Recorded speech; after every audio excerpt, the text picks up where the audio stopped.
Search Talk Live with search engine optimization and marketing expert Robert O'Haver, powered by the Robert Palmer family of companies. Hi, welcome back to another episode of Search Talk Live. I'm your host, Robert O'Haver, along with Matt Weber of Roar Internet Marketing. Hello, Robert. How you doing? I think this is the first podcast we've ever done that you need scuba equipment to be successful, because I think they're trying to make it up for our drought in just about 10 minutes here. It is pouring. Yeah, it's crazy. I'm like, I hope we don't lose power during the show. Yeah.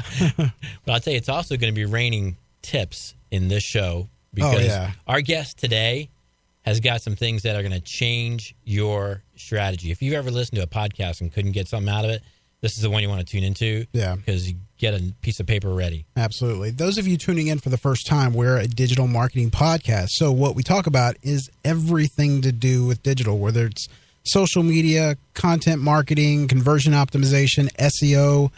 We do a lot of stuff on SEO because that's my specialty, as well as paid advertising. Matt, you're a trainer. You go around training people on for AdWords and analytics. Yeah, I'm on the analytics and AdWords side. Yeah, so we have a great show due today. And if you get a chance, follow us on Spreaker. Most of our followers there, we just hit over 6,000 followers on Spreaker alone. That's SPREAKER.com. It's a platform we broadcast from. You can also download us on iTunes. You can catch us at the Play Store under podcast. We're just about everywhere. Stitcher, Podbay, you name it, we're there. But which is exciting. And we also hit 45,000 plays and downloads of the show this week. Awesome, great. Thank you, everybody. Yeah, definitely. Thank you for your support and listening to the show. I hope you get things out of it. I don't see how you couldn't. Our guest list has been just unbelievable. Yeah, and I'd have to say, I mean, I listen to a lot of podcasts like you do. Mm-hmm. This is the A list of guests for any podcast related to digital marketing. Yeah, I have to agree. And our guest today is no exception. I actually, and I wanted to mention before we get to the guest, I'm sorry. Last week, I had a friend of mine, actually it was a guest on the show. He's a fan of the show too, but Jeff Bill, also AKA Mr. Marketology, came to Orlando to take his family to Disney, called me up and said, "Hey, I want to meet you." And so I met with him one morning. We had coffee and breakfast.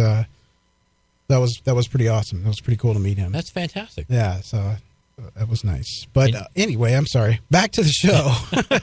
Our guest today, we're going to talk about a ton of stuff. We had a lot to cover. I listened to him. I went to PubCon South and listened to him speak, and I was just so impressed. I mean, I went in there because I've been in the industry over 15 years, and I'm thinking, there's not a lot I can learn probably, but I had an open mind. So I went in, and let me tell you, my eyes were opened. Listening to our guest today and the speakers there, I don't care what level you are, you're going to learn something at these conferences. But anyway, PubCon is where I saw him and listened to him speak. Our guest today is Bill Hunt. He's president of Azimuth. Bill, how's it going? I'm doing well. Thanks for having me. Yeah, I'm glad to have you on, man. Like I said, I was really impressed with your speaking engagement there at PubCon. I can't talk today. It was definitely an eye opener. I mean, I actually learned quite a bit. Oh, great. Thanks. I mean, that's what we're trying to do. We hope we can give away as much information as we can. And as a conference attendee myself, I want to make sure that I get it. And you may not get some earth-shattering idea, but I think if you can walk away with 4 or 5 nuggets of things that you can cobble together that materially move the business, then you're in great shape. Yeah. Yeah, it was definitely worth the money and time. And today's topic, too, is I think if you polled a lot of SEOs, and do they even embrace snippet optimization or practice it, I think the larger part of them probably would say no. Yeah, or so the implementation. Right. Yeah. So today we're going to talk about, if you're just tuning in, we're talking about better click rate through snippet and rich answers optimization. Now, Bill knows a lot about this and spends a lot of his time data mining and seeing the results from these things. And And I wanted to have him on and to talk about this stuff because he will just blow your mind when we're done. No pressure, Bill. No pressure, yeah. So, Bill, let's get to it. Where do you want to start?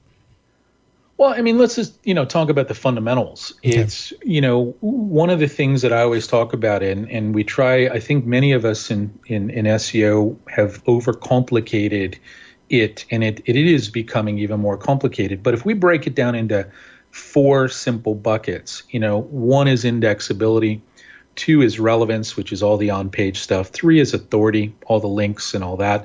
And the 4th one, which, as you said, nobody really talks about and few people focus on, is clickability. And when I'm thinking about snippet optimization, it's really that lowest of low-hanging fruit. And I like to find words where you're ranking well, but you're getting a low click rate.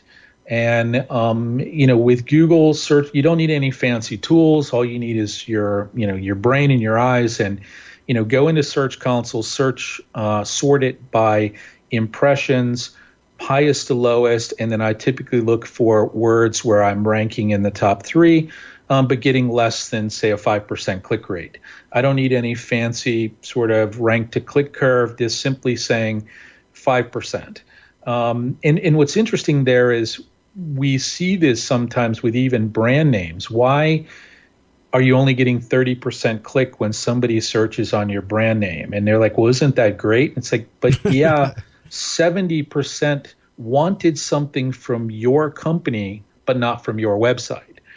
And when you flip it around, you see panic, they turn white, immediately shut down, usher you out the door, and which is one of the reasons why a lot of SEOs don't focus on this, because it does tend to, bring up some dirty laundry and things that either people assume happen magically, or, in some cases it's just not something they want to focus on because it's not sexy. But imagine that. And I've written about dozens of examples, and at conferences have shown, and I just showed one recently where, just simply stepping back and saying, when someone queries for this topic, in this case, it was something as simple as, drinks with triple sec. And we wanted to know, what do people want to know? And if you look at all the variations of the query, you see that people really wanted to know, more importantly, what do I do with it? And versus, what is it? And the snippet that we were working on at the time basically gave the Wikipedia-ish definition that it's this and it's made out of this, and it didn't really tell people what to do with it. And so we modified that description, and not only did we get, a significant increase in clicks from like 2% to 16%, but another 12 related variations had significant click rates. So we went from like 2,000 visits to, 144,000 visits. Wow. And when you're measuring thing, or you're trying to hit a particular goal, that's one snippet. But it was about 14 words that would benefit from that snippet. And that's one of those things that when you see that either at a word level or at a site level across, 8 or 9 of these, it can make a material difference to what you're trying to do. But Bill, what do you say to the SEOs who don't think they're in control of this snippet anymore? I totally disagree with that. I mean, one of the things that prompted this discussion was the, the post from Google last Friday that says, here's where we get snippets from. Back to my old school days when I was at IBM, the way to get people to write something that could be a good snippet was simply creating this why IBM statement. And if you go to a page, and in that first sentence, the first paragraph, try to explain, not literally say why IBM or why my company, but try to write something, somewhere between 145 to, 185 to 200 characters that describes and answers that question, why us, if I see that. So I think a lot of SEOs say they don't have control over that. In a page, especially some e-commerce pages, or if you're working for a big brand that's all fluff on their website, the meta description still works extremely well. And a lot of times we can do that. We have control over the meta description when we can't change the body copy. And so it really lets us go in and, change that, fetch his Googlebot, look at what happens in the data. The worst thing that can happen is it doesn't convert or click as well, and you just roll it back to what it was previously. So yes, we may not be in complete control, but I think these are relatively simple things to do while we're waiting for some of the bigger asks and requirements to get implemented.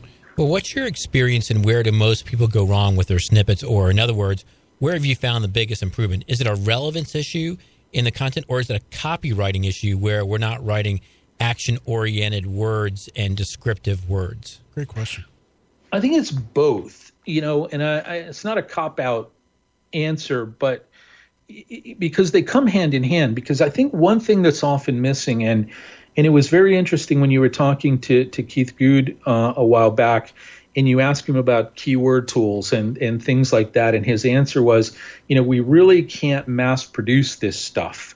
And so I think we have to think about, when we are honing some of these things, is when someone uses this term or they're looking for something related to this page, what do we need to say to them? And I think if we look at this as a, not to throw out the overused customer journey, but somebody that comes to this page, what's the next step? And did we connect them? And really, that's what the snippet is. It's that binder between their query and your content. And so if they can't find that connection in 8 seconds or less, they're not going to click through. And that's where, if we explain that to the people writing the content, and I find a lot of copywriters, when you actually give them that challenge and you tee it up that way, can you write me something that in this amount of space makes people want to click? And I find a lot of times, if you can find some people on the content team and show them how this works, and you get a little ego at play saying, hey,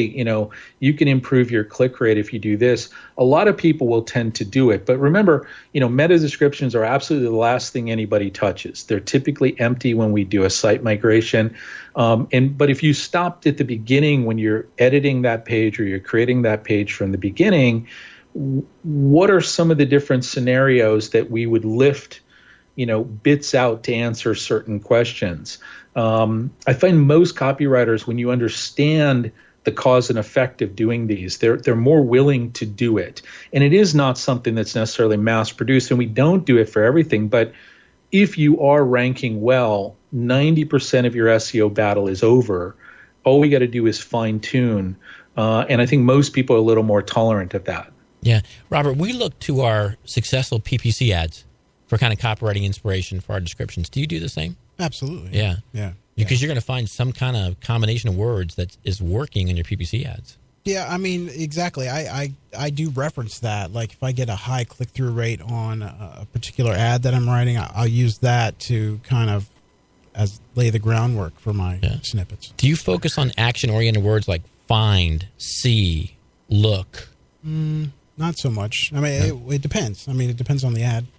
Like what the copy. But I mean, in the snippet, do you try to use those words to communicate that there's something on the page? I try to give a little CTA to it. Yes, right. Yeah, absolutely. Got to have an action-oriented verb. Yeah.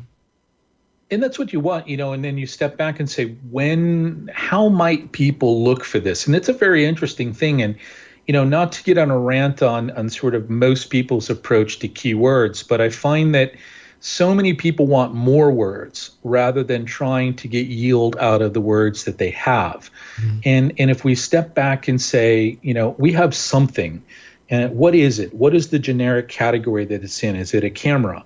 Then is it a digital camera? I don't think most people look for film cameras, so everything's a digital camera or ubiquitous camera. But then for every feature they add or every attribute that they add, you're trying to amplify and tie to that, which is one of the challenges we have, back to your question on getting people to create content. So many people are buying into this mindset of content grazing. So I've encountered problems, and we've created models where, you might have 10 pages to describe a product, and some UX person reads a study that says millennials, only scan pages and look at bullets, and 10 pages of content become 5 bullets. And you lose your ranking. those are the scenarios where both it's hard, obviously, to write a snippet, but it's also hard to engage people when they come there because there is no meat, there is no action that they can take. So I think, a lot of this stuff starts getting intermingled, and I think if we step back and start with somebody wants or needs something, how might they look for it? What message can we present to them? Does it change based on device type or location?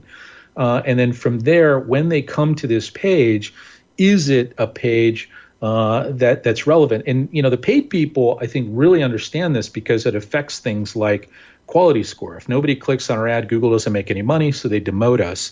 We spend more money so that we can artificially boost ourselves.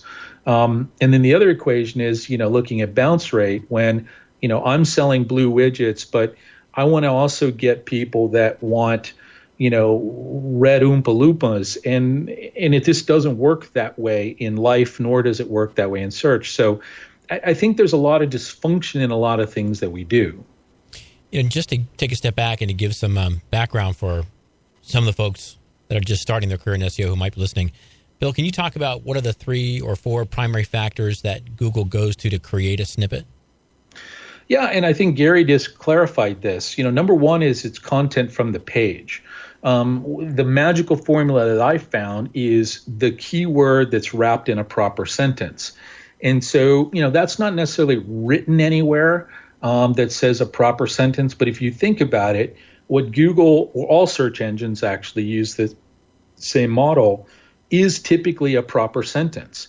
There's a capital letter at the beginning, there's a period or exclamation point at the end, and it's really, what's in the middle. And you can try this. And we do this sort of as a educational piece for people. As we'll take a page, we can do a site colon, anchor, and then change the keyword phrase 3 or 4 times and then see how the search result changes based on the query. Now, it doesn't happen every time, but if we slightly change, like you said, put some sort of bicycle modifier on there, especially when you add price or things like that to a query, the result changes dramatic. And I think when people see that and you analyze where did that come from, it's pretty obvious how it was assembled. And when you look at what Google's assembled or Bing has assembled in lieu of what you might have written in the meta description, you can see that they're trying to phrase something to help you that's maybe less commercial than what you want, but it is informative to the user. So that's number one, the body. And we find that, again, proper sentence, preferably at the top. But this is the interesting thing we've been playing with, is if we know there's 3 or 4 variations, primary ways people look for something that we want to connect to a page, we might have 3 different sort of why us statements throughout the page. Now, it really doesn't help you if you're an e-commerce site and you have only room for 3 bullets, but you can start to do some of these things. Then second is the meta description. Again, I think most people mass produce these. They're formulaic, A plus B plus C, or they're a complete afterthought. Now, before Google would roll back to DMOZ, and unless you were an older company, you would never see that. But that's really the 2 ways that they come in. And if you can understand that in the context of your particular product and page, you can affect it. And what's cool now with Fetch is Google, we can change something today. Fetch is Googlebot. Typically by the next day, we can see the effect of that. And later on when we talk about co-optimization, I want to circle back to your point about using paid, because using paid snippets or paid ads and snippets and getting sort of that collaboration using Fetch as Google can get you some really, really interesting results. Let me ask you this, Bill. Do you ever see, or do you foresee Google possibly retiring the meta description, seeing that they are really trying to be more dynamic with it?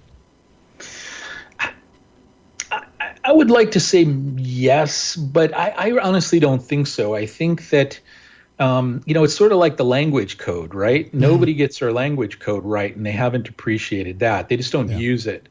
I think there are some people, what if your page doesn't have it. We're seeing a lot now when people using Angular JS or Ajax-driven pages where they can't get into the content as well. Right. That's really the only alternative. So, yeah, I think they're going to try. Maybe this education that Gary did was sort of that first volley to see if people will respond, and if they did, and people actually tried to improve this, that maybe they could. But I don't think they're necessarily going to get rid of it. And why would they? It's interesting how many people started taking off the no ODP tag. It's not really hurting anything. Yeah. To have it in there, but they're using it as, let's take it out because it saves us a line of code. But they have 87 lines of href code in the page. So it's sometimes some of the things we do don't make sense. Right. That makes sense. Yeah.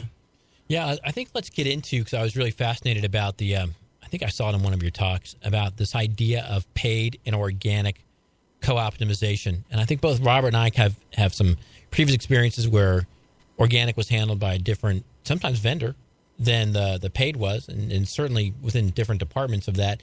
And you don't see a lot of linkage. And you write a little bit about, hey, we should look at that more in its totality rather than individually. Can you walk us through how to do good paid and organic co-optimization? Yeah, absolutely. I mean, I've been talking about this since, back in the old days when, pre-Yahoo and trying to remember what Yahoo was called back then, the first paid network, when we started seeing sort of paid side by side. And you're absolutely right about the vast majority of people manage these as separate entities, some out of paid media because they are paying for it, and then SEO might be out of technology. So number one, so to your question, just put the data together. And I tell people this at conferences all the time, that no matter which side of the house you're on, go and ask the other side for their list. Either give me my most important words. What are you trying to get me to rank for organic? Give me your latest rank report if you're on the paid side. And if you're on the organic side, ask for your latest bulk list, or even something as simple as what's your top 20 most expensive words. And the first thing you'll find is exactly as you said, they're done by different people, typically different agencies. So the paid agency won't want to give their data to the SEO agency, especially if that agency does paid, because seeing a list of words and their cost per click somehow exposes you to their patent pending secret sauce. And they all have it. And they all have it, and so that's one. And then if you can't get it, then go to SEMrush and export it out. And that's always the interesting thing, is when you pull it out of SEMrush and they're using an average number, the agency says, no, that's not our cost. Ours is much lower. Then they tend to be willing to give you the data. But that's the first step, even of your 20 most expensive words by cost per click. And we're not judging. We're just simply saying, what are they? Because on the organic side, and again, we're not even in a paid versus organic. We're just simply saying, of my most expensive words, am I ranking to where I can potentially have the magical 1 + 1 = 3? And we see all the data, we hear all the data that says when I have paid and organic together, good stuff happens. And for the most part, good stuff does happen. And in many cases, if the people manage this together, great stuff happens. It's actually very rare when I find anybody, whether you're the global head of search at a multinational or you're a small business and you sort of oversee both, where you can articulate one case where you've literally looked at the search results page to see what your paid said and what your organic says. And it's very interesting, and I posted on Facebook earlier that there was 2 examples from people I talked to this morning, that one of them was their login page. There's a lot of queries for their name plus login. So people just don't remember where to go to log in, and it's one of their best performing paid words. And it was very interesting. It's like if they're looking to log in, they're probably already a customer. Therefore, what's the acquisition? But we get a lot of clicks on paid.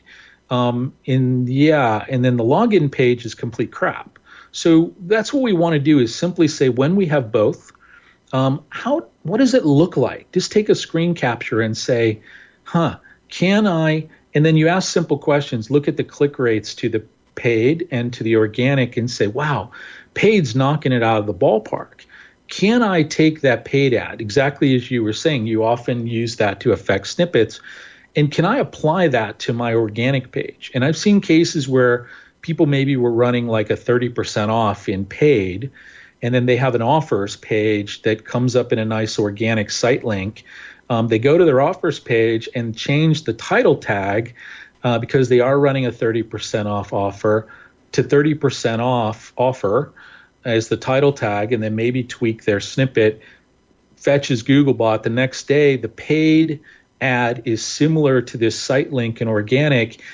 And interesting, a lot of people will often click through the organic, which for every organic click we get, we save a paid click. Now, if these words are 5, 8, 10, 20, I've seen them as high as $150 a click, then that's $150 you can potentially shift to some other underperforming phrase. And that's literally the steps. How many do you have side by side? How many do you have where you're paying for especially a lot for a click where you don't have organic? And then answering the question, do they work together or are they cannibalistic? And I think anybody that takes the time to really sort through that will find, just a wealth of opportunity for both sides to benefit. Is there a place that you go to get some data to help you with this evaluation? You talked about doing manual searches, which I think you've got to do on that. Do you find value in the paid organic report that comes out of AdWords? I don't really use it. I actually spent a lot of money building a tool called Data Prism that nobody really wants to use because it does pull in the data. The paid agencies hate it because it shows a lot of inefficiencies on paid. The organic people don't like it because it produces more data, shows more things that they need to do. So it's not like a Bright Edge or a Conductor that tells you anything related to the page. It's just shows the data side by side. The Google one, I think, is in some cases a great place to start because you already have it in many cases. Talk about the lack of collaboration. It's often, takes executive, sometimes the president of the company, to tell one side or the other to connect them. So that's the interesting thing, is a lot of times they're not even connected. And when they are connected, few people look at it. But that's a great place to start. In my particular case, I pull it into Data Prism. We look at it side by side. We've got some proximity models to say, what is actually happening? We've went as far as trying to use Search Console data at a page level to attribute sales and leads down to the keyword level. It's not a one-to-one, but at least we can say, hey, paid's getting a lot of clicks, but it's not converting. Organic's getting a lot of clicks and it's not converting, or is converting.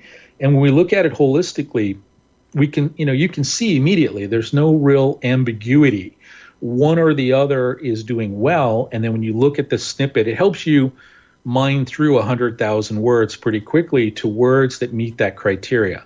Top paid, top organic, where one or the other is either too high of a click rate, too low of a click rate, or they're equal click rates, which is fairly impossible to get. So any one of those anomalies triggers the need to look at one or both of these. And we're starting to see more and more companies look at this. And the main reason I see people are looking at it more is because of this exactish match that we're getting, especially in AdWords now, where people's costs are going through the roof, and they're looking for ways to reduce those costs. So people are starting to say, hey, when I rank well organically, can I do it? But trying to put the two pieces together is the first start. Yeah, and for the people listening, wondering where that report is in their AdWords account, it's under the Dimensions tab. And if you go there and if you don't see data that Bill is describing, it's because you haven't, as you said, hooked up your Google Search Console to your Google AdWords account, which is the first step, and then you'll see the report that Bill's talking about. And Bill, if somebody wanted to try that tool you're talking about, where could they possibly try that? If they go to the Back Azimuth site, so back-azimuth.com, and we talk about it there. Okay. Yeah, I want to explore that just for a minute because I was really impressed with Bill's analysis about tools and what drove him to kind of create his own tool on that. And Bill, I won't ask you what a lot of other people have already asked you, which is what's the best tool? But I do want to ask you, what did you think was missing for the Void to get that tool? But I think we have to take a break. Yeah, first. we do have to take a break real quick. We'll be right back. Yeah. Find the true value of your home when you log on. HomeValue.com. Search Talk Live is sponsored by the Robert Palmer family of companies. Check out robertpalmercompanies.com for more information. All right, we're back. Now, if you were just tuning in, we're talking with Bill Hunt. We're talking about snippet optimization. If you have questions, you can type them in Twitter at #SearchTalkLive. Now, on with your question. I'm sorry. So we're talking about tools, and everybody asked Bill because of the experience, what's the best tool? But something drove you, Bill, to create your own tool. What was that void? What was missing that made you contribute to the effort that you've been going on now for about 4 years, correct? Right.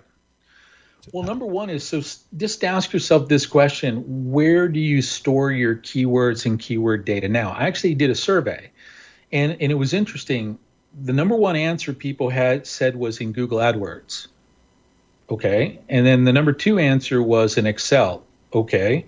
So in Google AdWords means that, yes, so that's a tool that you don't own. You can't mine it. Yes, your words are out there in it.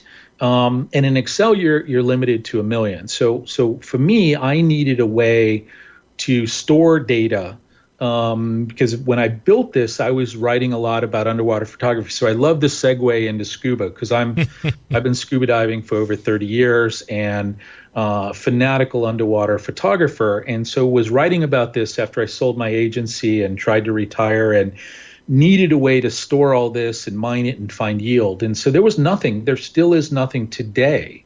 There are tools, where, there are some keywords, but almost every tool doesn't really let me manipulate it. Now, I can find a gazillion words, and that's the irony, is that the first thing people ask me is, how can I expand my words in Data Prism? And it's like, we can, but how about we try to figure out how to use what we have today?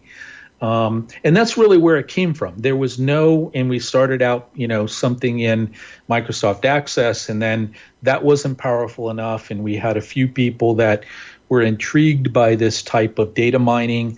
The most interesting thing is, while I thought people would license the software and do it themselves, I'm finding unless you're really a big data geek and really want to be neck deep in this data, most people don't. So we actually get a lot of people that will come to us and say, I don't want to touch this data, but I have like 25 million keywords in various repositories. Can you do something? And it's become an interesting piece of business where we mine this data for people. We either tell them where they're missing opportunities. Literal whole sections of a buy cycle is totally missing in some cases. And so that's where it came from. And we just keep evolving it to, first and foremost, it's my tool, and I use it in my consulting practice. So I add things that help me do my job better, which is really trying to find yield, find a needle in a haystack, we call it 30 minutes to search greatness, where I can look at about 8 or 9 reports in here in 30 minutes and effectively find someone a week's worth of work to do. Everything from snippets to co-optimization to the right page. Something is ranking, but it's the wrong page. And that's really it. And still to this day, as much as I try to get people to understand this tool and this form of data mining, most people are extremely resistant to it. Either the number one problem we get from people is, it found too many things wrong. And, to many people, it's like, let me find a bunch of things wrong means so I can fix a lot of things. But that's an interesting scenario where it finds a lot of anomalies that you really can't detect with the human eye. And that's part of your philosophy, too, for us as SEOs, is to get better at reporting what's not working as well as reporting what's working. Yeah, I'm one of these heretics in the industry where, I think I wrote a blog post about I was tired of, fuzzy kittens and puppies reports where it is, I'm seeing something that's got 19 sort of colors and I can't do anything with it. I'd rather, sure, okay, that's great. The needle's moving up. And I learned in my previous agency that people really like to know what was not working, what failed, where is an anomaly. And thinking about, I know people have been railing about some of the terms we use in search come from financial services, but I want to find that alpha. I want to find that anomaly in the data that's a tradable event, meaning I want to find a snippet that's underperforming that I can fix. I want to find, a topic area that's untapped. And you can only do this by really looking at query volume and then mapping it to what I got. And so that's been my philosophy, and it's worked extremely well for me. The best part of that sort of approach is while I'm even waiting for the first change to be made, I can usually show some sort of result. And then those results propagate everything else. I mean, down to simple things like I had a client that I spoke at their conference in China and actually realized about 77% of their pages weren't even indexed. We built an href language, XML sitemaps. Next thing you know, they had like this massive increase in traffic, $8 million increase in sales, and all we did was get their pages indexed. And this agency that they had on retainer, had done a 200-page report of all the stuff that they needed to do. Nowhere in the report did it mention, hey, for most of your countries, your pages weren't even indexed. So that's been my sort of philosophy is let me find things that in either individually or in aggregate can move the needle. And so I said the 4 steps of SEO. Number 1 is indexability. If you didn't buy the lottery ticket, you can't win, even if you have the best on page. Then the best on page may not work if nobody else thinks you're the best, where authority comes in. And lastly, you could rank number 1. If nobody clicks, then it's worthless. I mean, exactly what you said. I mean, that type of finding, that's low-hanging fruit, Yeah. A lot of people really exhaust themselves in trying to rank for different keywords and get more traffic to the site when really what's right in front of them are some oranges that they haven't really gotten all the juice out of yet. So that's really, it's an easier task. Yeah. And keep doing those. It takes sometimes time for this to happen. Like I have a client that I did a small data project for, and they wanted me to help them, scale their SEO. And I turned it down because they only do 4 releases a year. And most of those releases for the next 6 cycles, so the next 6 quarters into the future, are already booked. Meaning the first change we could really implement is going to be a year and a half from now. It was sort of a cop-out that I didn't want to be part of something that I can't see any real material effect for a year and a half in the future. Right. And so, a lot of people are hamstrung by their own process. But if you can make changes, like I have 2 people that I have retainers with, I have the keys to the kingdom. I can change anything I want in the CMS, mainly keep it down to, some small some small copy changes, but mainly meta description changes. And those are some of the things, but do both. If you have a long term or something that's going to take a while to do it. But in the meantime, have 4 or 5 of these little nuggets that you can work on, because it's amazing how even little changes where you're going from 2% to 16% click rate on some words, that moves the needle enough to where people can see it. And moving the needle makes people happy continue to pay you for your services. Yep. I want to come back to snippets for just a minute, and let's talk to the people who are listening to the show and they've got to rank for a phrase that includes a geography. They've got to rank for plumber, Anytown, USA. How can they manage their snippets to try to get geographies into the snippet, even if their business address is not in that geography? You can't. That's a good answer. Short and sweet. And why Tune in next week when we talk about Yeah, right. Yeah, when somebody else will tell you how to do it. Do you deserve to? I mean, this was an interesting project a few years ago I worked on where one of the challenges was there was an attorney in Folsom, California, that wanted to rank for surfing brain injuries. Now, they were a surfer, went all over the world and surfed, but they were about as landlocked as you can possibly get, and wanted specifically people from Monterey, and San Diego and LA surfers to find them.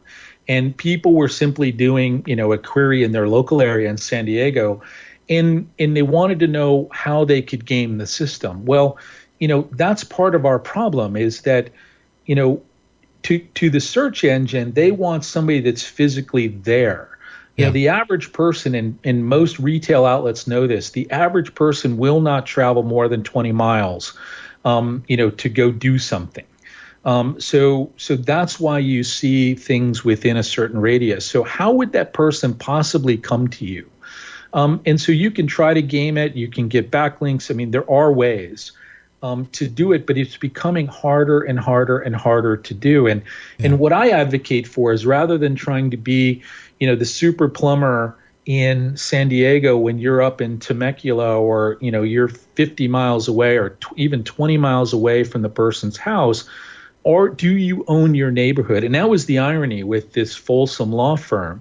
They had no representation for their own city, because everything they were doing was trying to focus on this one practice area targeting San Diego and Monterey. And so, if you haven't covered your own front yard or backyard, then how do you expect to go there? And I know that sort of sucks as an answer, but, this is the real world. If we didn't have this thing called the internet, how would people find you? And just being in a yellow pages 8 cities over, would they call you? And I think, but to answer the question, do you have content that can override somebody in a physical location, and not just putting up, an address page, which is what a lot of these people do, hoping that they can rank for San Diego or Orlando plumber, but having legitimate content for that. And there's a lot of people that agonize over trying to create this content, but a lot of these people that want these phrases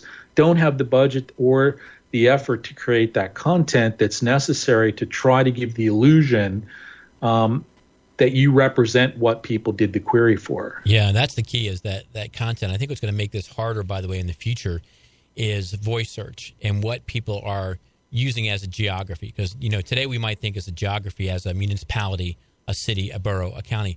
But what's becoming a geography is a neighborhood that might be a geography as you can point to it on a map or an area.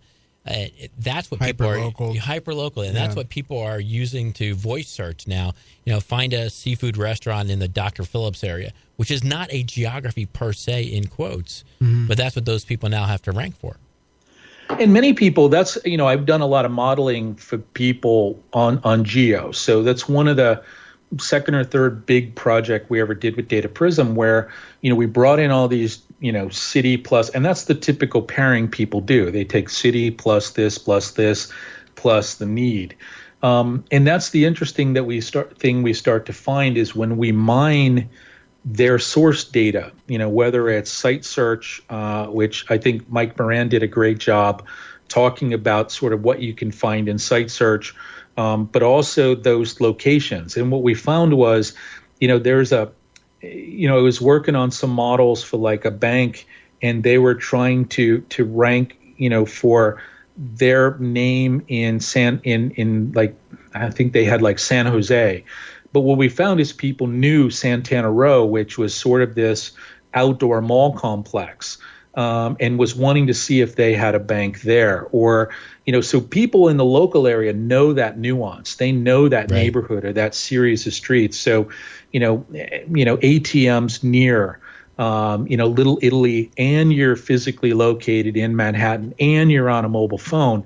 All of those things means I'm going to show you something based on all my source data that's there. So, yeah, you might have a restaurant, an Italian restaurant, or an ATM that's 9 blocks over, but by understanding all those the real location and the semantic behind the query, they're going to be able to give you something that's dead center of what you're looking for. And I think That's what's making a lot of this harder, is we're cutting out a lot of the gameability of things.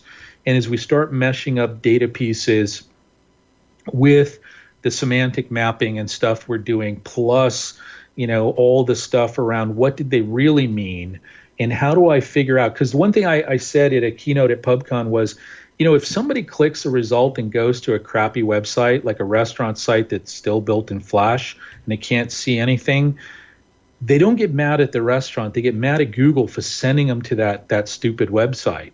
And that's why, you think about that from Google's perspective, they want to minimize crappy results, which is why they want faster results. They want more accurate results. And so a lot of this gamification that we do to results that we don't necessarily deserve, it's becoming harder and harder and harder to do it. And people without the budget to be able to do this level of gamification are going to be hurt. They're not going to be able to do it. We were talking about that right before the show, that you can make this as complicated as you want, but it really comes down to making sure the searcher gets something value out of their search. And I think Google knows this better than anybody, because this whole billion-dollar ecosystem can stop on a dime if when you go to Google and you type something in, you don't get anything out of value out of it, and you'll just go somewhere else and find the answers. Well, that's how Google became so big, is that the other search engines weren't doing this. And then, one of the things that we all talk about Google, but I was at the Bing launch, and I thought that Bing did an amazing thing. The biggest mistake that Bing made was their commercials, right? And I remember a week after seeing Bing there, and the comparison commercials where they had the comparison commercials, and there was two women behind me in a theater. And the Bing commercial came on in the theater, and the lady said to her friend, I tried that. I went to Bing and I did the search. It was the same as Google. So why should I change Google? And, from Google. So that was the thing, is that's what they were sort of telling people. It's the same as Google. Whereas it wasn't the same. And when they launched it, the example that they showed was do a query for Taylor Swift and a query for Elvis Presley. The two couldn't be more different. Taylor Swift has touring dates. She has, recent photos. Elvis has got his library. Again, depending on what you believe, he could still be out there. But I mean, that was the sort of Wait thing. a minute, he's not played off that. He's not out there. He's not out there. But where is Elvis? But that's the thing, was the context of the query. Some other piece of data related to the query. What do people want to know? And a lot of people think Google's just been doing this now as part of RankBrain. They're just using, machine learning and AI to take this to the nth degree. And I think that's what it is that we on the content side, this goes back to your point earlier about if we can't make these changes, that's the problem, is that we're still producing content out of the context of what people want. And what fascinates me is when you look at, and you just simply go through this exercise with people, when somebody does this query, what do you think they want? And then in paid, this is the one that I love when I show people that, especially in tech B2B, the ad is for like a Gartner report. Now I want to know about cloud security. And then there's some Gartner report about the top 10 cloud agent or top 10 cloud vendors. And that's your bait. That's your offer to people. And they want to know why nobody clicks on it. Because, that's your bait to get somebody's email address, but that's not what they wanted. Right. And I think the better we can get an alignment behind why they did the query, what's going to get them in 8 seconds to decide to click through, and keep them on the page and engage them through the next phase of the buy cycle. And that's the disconnect, I think, in search in general, is we all think about getting the rank and getting the click. But it's not really the search person's job to make sure that we take them through the nurturing cycle to get a conversion. And so many people assume when we land on that page, they make the assumptive close that, hey, they're going to buy your, $3,000 digital camera, but maybe not. Maybe they want a little more info. So I think we have a long way to go with understanding, being willing to understand that there is this cycle, this continuity of steps that all have to play together. Absolutely. I totally agree with you on that. I mean, there are so many sites that I see that just, they don't get it. They don't have the buying cycle. They don't know the steps. They just say, okay, I'm going to land on this page, but they don't take them anywhere. It could be the intent of, I'm just looking for information. Yeah. If we think about the fact that in the old days, quote unquote, when people used to surf the internet, they didn't really have a purpose or a mission or an aim. That's gone. Those days are gone. People go to the internet now for a purpose, right? They've got a problem they're trying to solve. And so instead of trying to build your website around marketing speak and what you want to beat your chest and say, you build it around the problem that the consumer is trying to solve. Right. And we see this. So, an interesting thing we see a lot now with people is like that are analyzing traffic through their website. And I was in one meeting where they finally looked at this and they said, hey, we've lost 65% of the traffic to our homepage. They still rank number one for their name and a variety of things that historically brought people to the homepage. But our direct type name to the homepage is down 65%. We see another statistic that of people who came to the homepage, almost 70% went into site search. So if we take these two things, one is exactly like you said, people come in through every nook and cranny into a site. They've learned to, if I wanted to come to IBM in the past, I would either literally type in IBM or IBM.com, come to the homepage, and then use a proper navigation to get to what I wanted. Now I know enough to query, hopefully I get brought to the page. And so a lot of this hierarchical navigation that we still do, isn't really connecting with people. And so we hide it and we use all kinds of funky things. Like I'm encountering people that don't know on a mobile phone what the hamburger menu is. How do I go anywhere? Because I don't see any navigation. And we see this and we start to say, wow, how do I navigate out? And then they simply refine their query to get to the page that they want. But if we look at this data, we can see that people are a little more precise. And if we look at bounce rates, we can start to see that if we bring people to a page that's misleading. Another thing, a lot of paid ads bring people. I had a case where it was about 78% of the people landed on a paid search page and went into site search.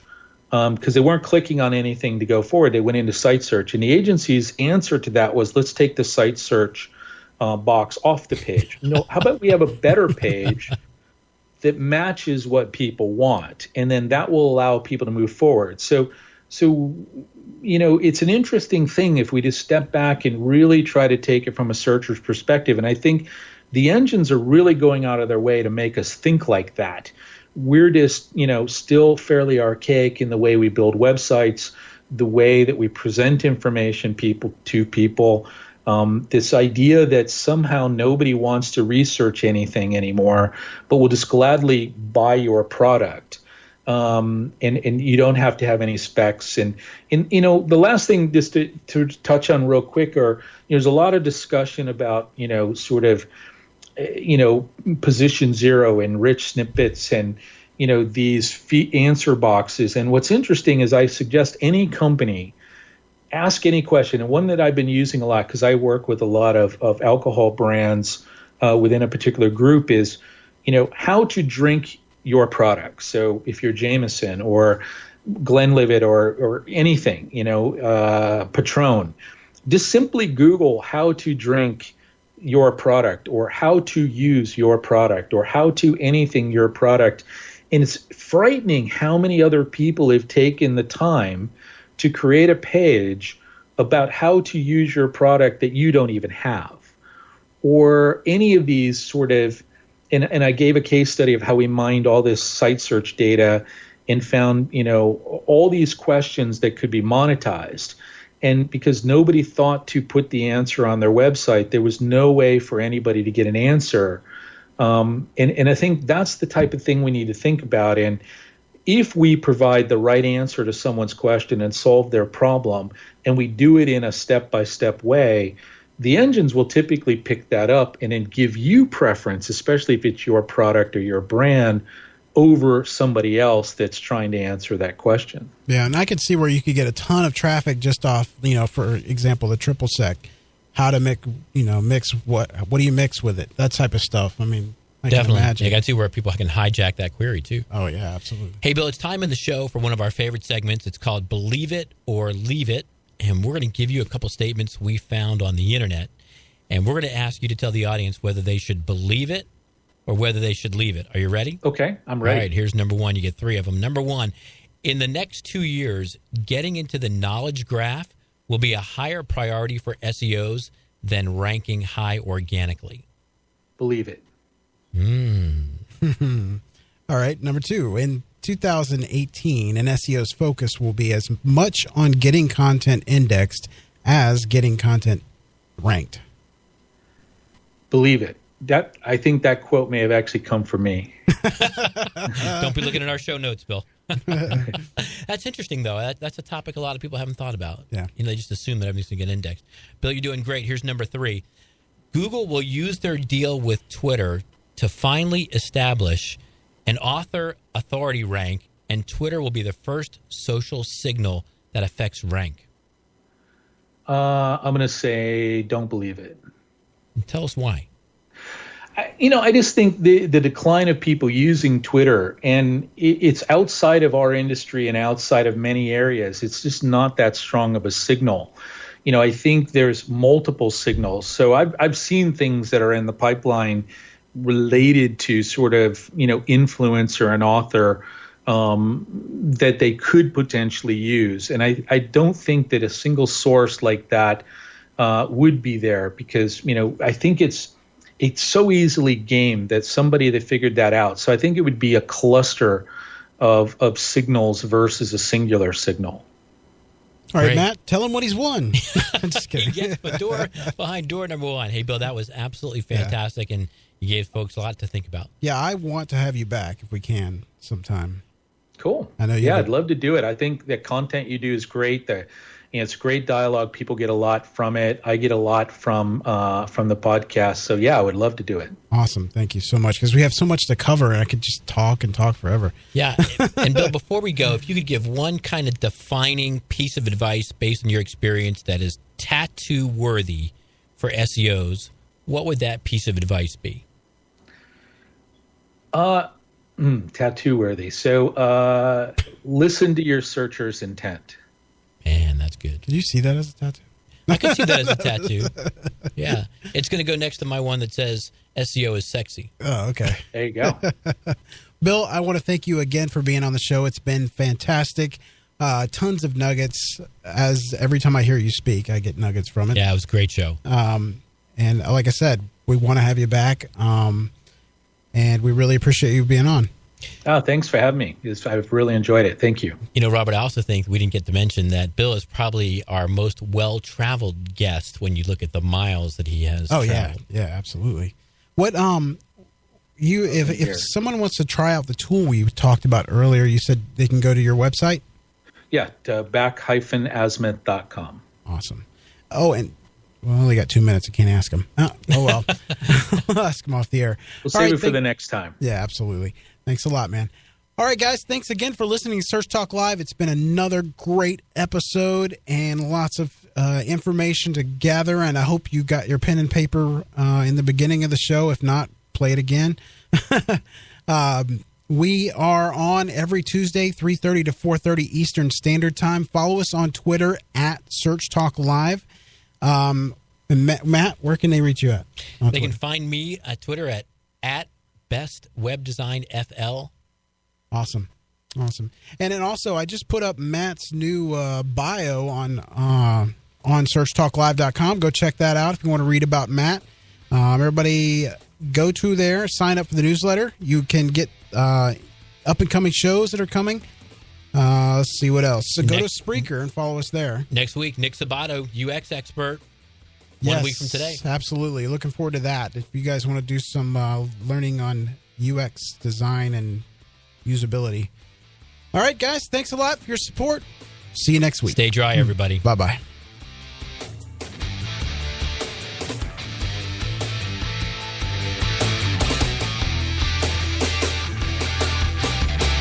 Find the true value of your home when you log on. Homevalue.com. Search Talk Live is sponsored by the Robert Palmer family of companies. Check out robertpalmercompanies.com for more information.